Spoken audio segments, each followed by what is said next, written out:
All right, welcome to step 5 of our ladder review. In this step, we're going to be looking at this graph here to the left and trying to answer some questions. The first question here is what is the approximate value of f of 0?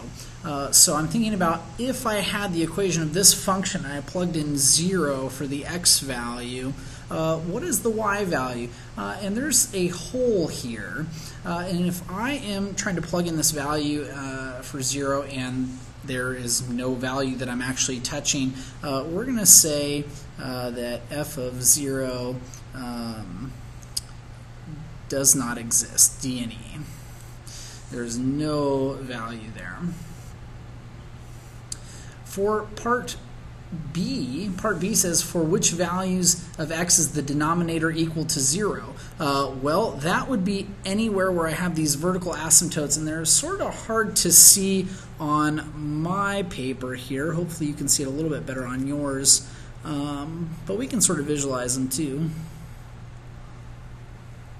So it's these vertical asymptotes here, which appear to be going through -3 and +1, and these pieces of the graph are not crossing those lines.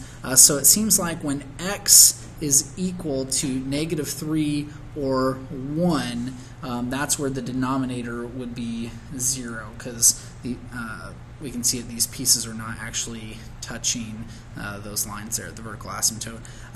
Part C says give the equations of the vertical asymptotes, and for vertical asymptotes that's just going to be x equals -3 and x equals +1. So for vertical lines we're saying x equals. For horizontal lines we just say y equals.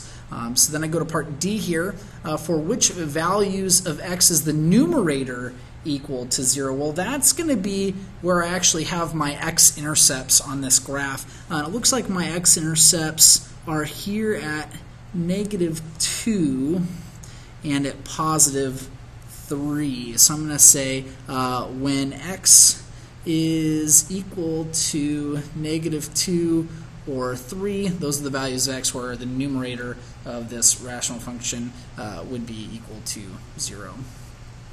And finally, for part E says what is the equation of the horizontal asymptote? And again, it's sort of hard to see on video here,